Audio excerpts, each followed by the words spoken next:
Good evening, you're watching News Mongolian World. I'm your host, Anur Gambatar. And for top stories, 21-year-olds can register as organ donors. Mongolia should increase investment and funding dedicated to the science sector's development. People with developmental disabilities create self-employment opportunities. And for the news, stay tuned.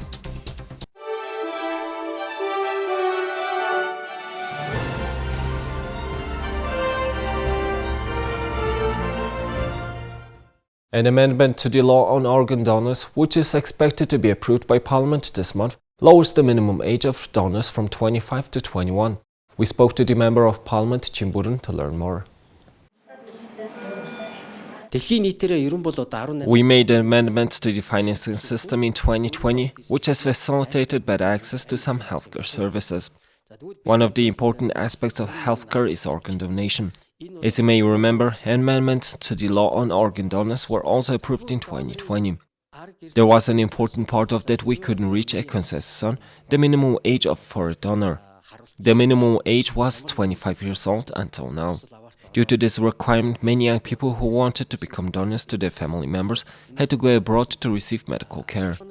As an international practice, 18 to 21-year-olds can become donors for a family member. The amendment changes the minimum age from 25 to 21. In Mongolia, the state covers the cost of organ transplant surgeries. Two major hospitals in Lombat City conduct liver transplant surgeries. The new amendment allows people to undergo major procedures like kidney and bone marrow transplant without a heavy financial burden. The law also maintains transparency and ethics to prevent illegal organ donor cases. It will create a system by which patients can undergo a transplant from a deceased donor. Investment in science, technology and innovation is essential for economical development and social progress. Experts say Mongolia should increase investment and funding dedicated to the science sector's development. A National University of Mongolia professor talked to MNB about his views on the matter. When we look at international practices, the outcomes of scientific research are used and applied to people's daily lives.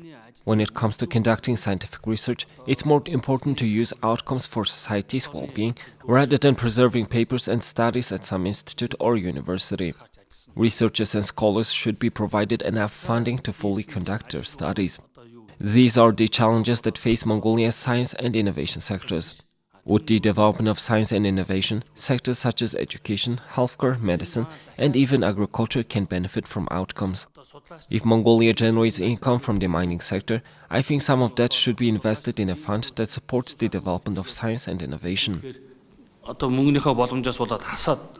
In Mongolia, there are not many people who can carve stones. In our next report, we will highlight the stone carver and portrait artist Batwair, who has been working in this industry for more than 10 years. He is suffering with developmental disabilities and is working to create jobs for many people like himself. He was saying that it is necessary to take away the word impossible and start something that is in your heart from today without wasting any more time. He started doing stone carving in 2009. It wasn't easy shaping the hard rock, but as a result of his perseverance, he became the person he is today and thereby an inspiration to many. Besides himself, he provided employment to 8 more people. He is also an example to others with the same disabilities as have to overcome their difficulties. I have been doing it continuously since 2009. Once you start something, things will develop, and if our young people start implementing what they have planned without wasting any more time, things will continue to improve. I would like to say to young people that they should do what they want to do as quickly as possible and develop their skills. There are always nice people who show kindness to others.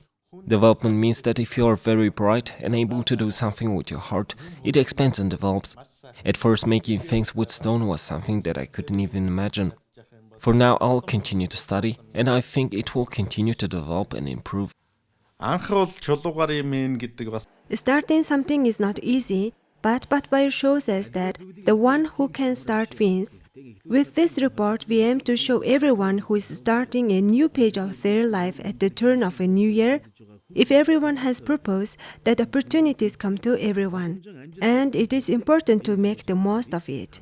Let there be many young people like Batbair who spread light in today's society. Thank you for staying with us. Now let's take a look at the currency exchange rates provided by Mongol Bank.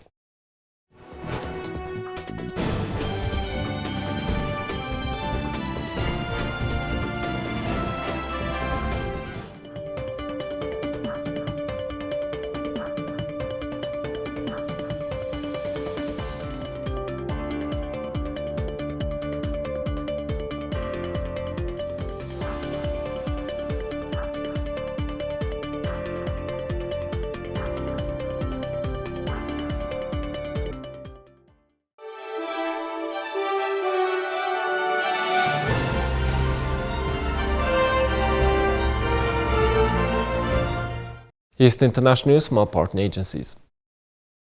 South Korea's defense ministry released a video on Monday of its latest solid-fuel rocket test. The country's military confirmed its test-fired a solid-fueled rocket on Friday after its unannounced launch triggered a brief public scare of a suspected UFO appearance or a North Korean missile launch.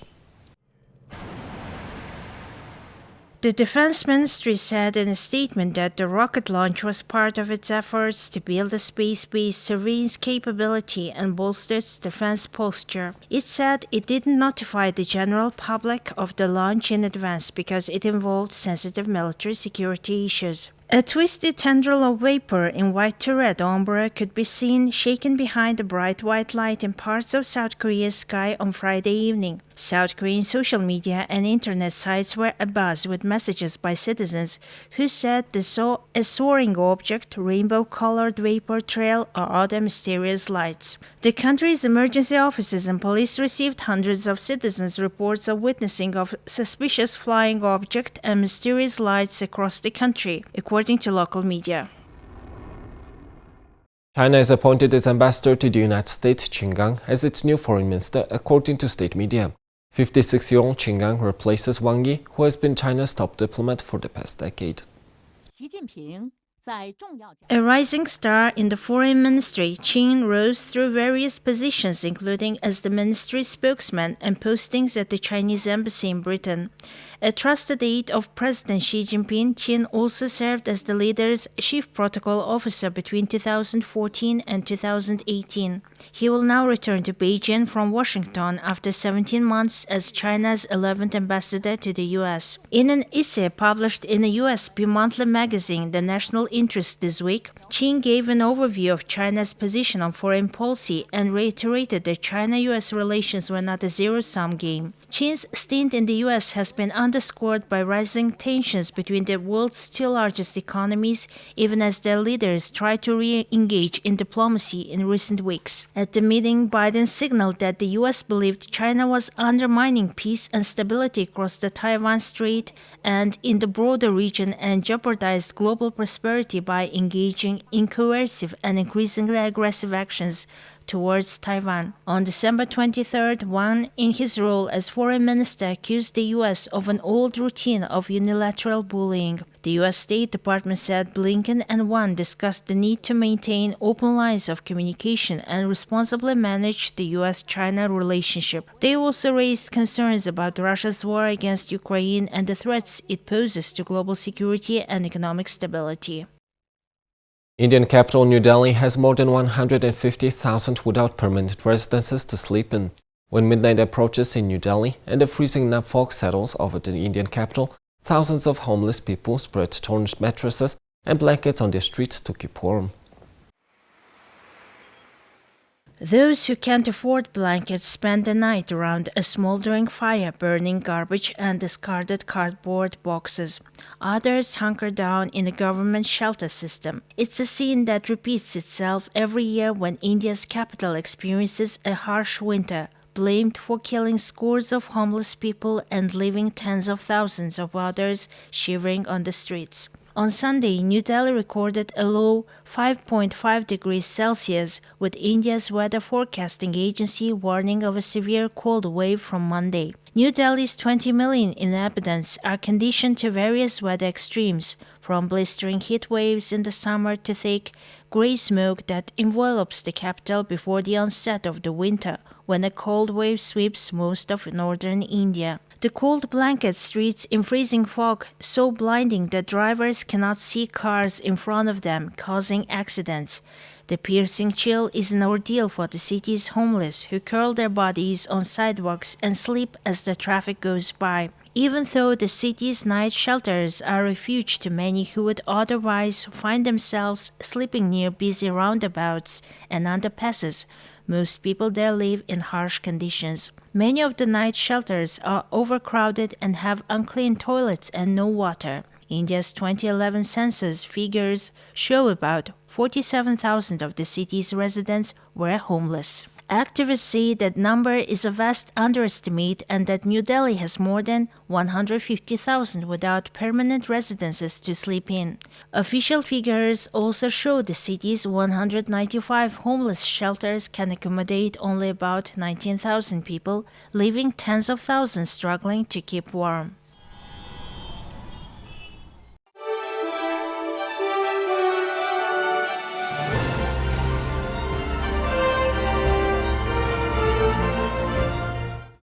Now let's take a look at our regular feature on sports. Brazilians have started paying their final respects to football great Pele with a 24-hour public wake, which began on Monday at the Urbano Caldeira Stadium, the home of his former football club Santos. The wake is open to the public and mourners begin entering the stadium Monday morning. On Tuesday, a funeral procession will then carry Pele's coffin through the streets of the city of Santos, including passing down the street where Pele's 100-year-old mother, Celesta Arante, lives. The procession will continue to Pele's final resting place, the Memorial Necropole at Cumencia Cemetery, where a private funeral will be held for family members.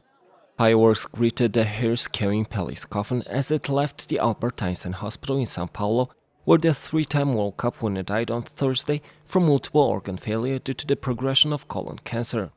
The hearse was under a heavy police escort as it headed to the stadium, where his coffin will be placed in the middle of the pitch.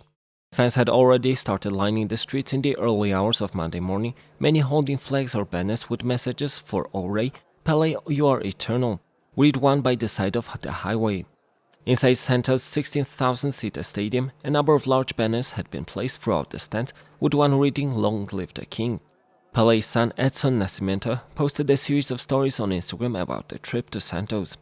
Famous Brazilians, including players such as Romário and Neymar Jr., and club officials from Real Madrid and São Paulo FC, were also in attendance. People of all ages flocked to the stadium as the gates opened for the memorial, and many people were wearing the iconic yellow jersey worn by Brazil's football team and Santos FC jerseys. Novak Djokovic received a positive welcome back to Australia as he made a rare doubles appearances at the Adelaide International.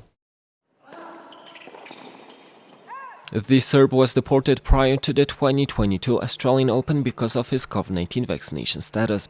Djokovic's 3-year visa ban was overturned in November, allowing him to enter the country.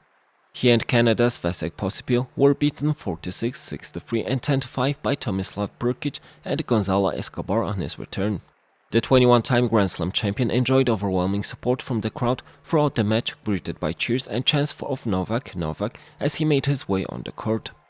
The 35-year-old, currently ranked world number 5, stayed behind after the defeat to sign autographs and take photographs with fans.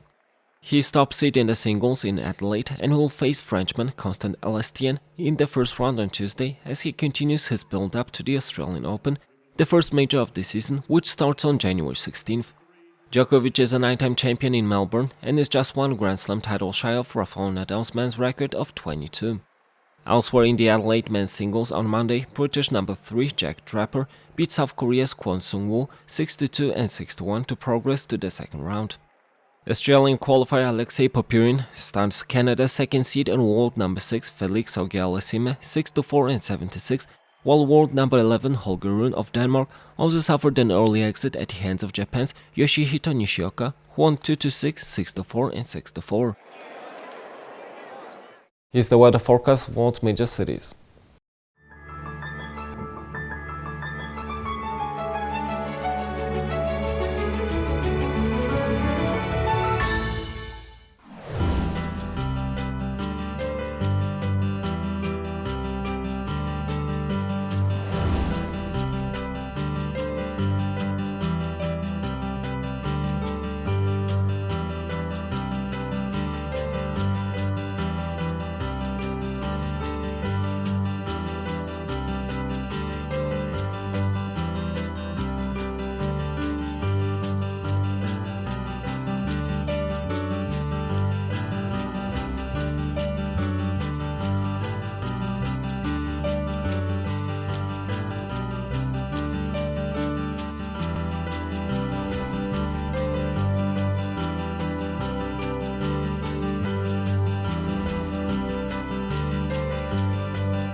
Well, that's all for today, and thank you for staying with us.